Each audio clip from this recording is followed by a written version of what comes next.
నువ్వు నీ చుట్టూ ఉన్న వాళ్ళు కావాలని ఏడ్చావు, నాకు భార్య కావాలో భార్య వచ్చేసింది. 2-3 నెలలు హనీమూన్లకు తిరిగేసావు. ఆ కొండగొట్లకి, చెట్టుగొట్లకి, పుట్టగొట్లకి, సముద్రాల దగ్గరికి, నదుల దగ్గరికి, హోటళ్ళకి, రెస్టారెంట్లకి 3 నెలలు అలా కాలుగాలిన పిల్లల్లా తిరిగేశారు. అయిపోయింది సంబరం. ఆ తర్వాత నీ దారి నీది, నా దారి నాది. ఇంట్లో నాకు ఓ పెళ్ళ ఉంది, ఓ బీరువా ఉంది, ఓ ఫ్రిడ్జ్ ఉంది, ఓ టీవీ ఉంది అన్నట్టు అయిపోయింది. నాకు ఓ మొగుడు ఉన్నాడు, ఓ రుబ్బురోలు ఉంది, ఒక కంచం మంచం చెంచా ఉందన్న టీవీడికి అయిపోయింది. అసలు వాళ్ళు వీళ్ళు కూర్చొని మాట్లాడుకోవటాలు ఉండవు. కనీసం ఆ పెళ్లి ఫోటోలు పాతవి తీసుకుని జ్ఞాపకాలు నెమరేసుకోవటం ఉండదు. కనీసం పక్కన కూర్చుని ఒకళ్ళ గురించి ఒకళ్ళు చెప్పుకోవడం, బాధలు పంచుకోవడం, సంతోషాన్ని పంచుకోవడం, ఆనందం పంచుకోవడం ఏమి ఉండదు. ఆ రూమ్ లో పెళ్ళం ఫోన్ పట్టుకుని కూర్చుంటది, ఈ రూమ్ లో మొగుడు ఫోన్ పట్టుకుని కూర్చుంటాడు. వీళ్ళిద్దరూ మాట్లాడుకోవడానికి ఏమీ లేక వాళ్ళ ఫ్రెండ్స్ కి ఆవిడ ఫోన్ చేసుకుంటది, వీళ్ళ ఫ్రెండ్స్ కి ఈడు ఫోన్ చేసుకుంటాడు. మీ బతుకులు తగలయ్యా, ఫ్రెండ్స్ నే పెళ్లి చేసుకుని సాగిపోయారు.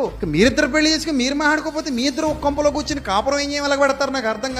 అవునా కదా? ఇది ఈ రోజు పరిస్థితి. కానీ ఆ పెళ్లి అయ్యేంత వరకు మాత్రం పడి చచ్చిపోతారు. తొందరగా చేసేసుకో. ఆ 3 నెలలు ఎలగబెట్టాయి, ఆ తర్వాత మూలన ఎట్టాయి. అంతే మరి. ఆ 3 నెలల పెళ్ళే నీది. ఆ తర్వాత నీకు ఆ ప్రేమలో లేవు, పెళ్లి లేవు. పెళ్లికి ముందు మాత్రం బండి వేసుకో కుక్క పిల్ల తిరిగేస్తాడు. పెట్రోల్ బంకులను పెట్రోల్ అంతా ఇడి బంటలు కొట్టించుకు మరి తిరుగుతాడు ఆ కొంప చుట్టూను. లేకపోతే ఆ అబ్బాయి ఎక్కడుంటే అక్కడ అలా తిరుగుతానే ఉంటది కాలుగాలిన పిల్లిలాగా. ఆ పెళ్లి ఏదో చేసేసారు, సంబరం పూర్తి అయిపోయింది. అంతే. ఆ 4 రోజులే ఆ ఫోటోలకు ఫోజులను. ఈ మధ్య ఏదో ప్రీ వెడ్డింగ్ షూట్ అంట, పెళ్లికి ముందే మొదలెట్టేస్తున్నారు షూట్. అక్కడ నుంచి మొదలవుద్ది. ఇంకా అంతే. ఆ తర్వాత ఫస్ట్ నైట్ కి ఆ పాలు గ్లాసులతో ఈ ఫోటోలు తీసేసుకుంటారు. ఇంకా అక్కడతో ఒబ్బడి అయిపోయింది. ఇంకా అంతే. ఆ తర్వాత నీ దారి నీది, నా దారి నాది.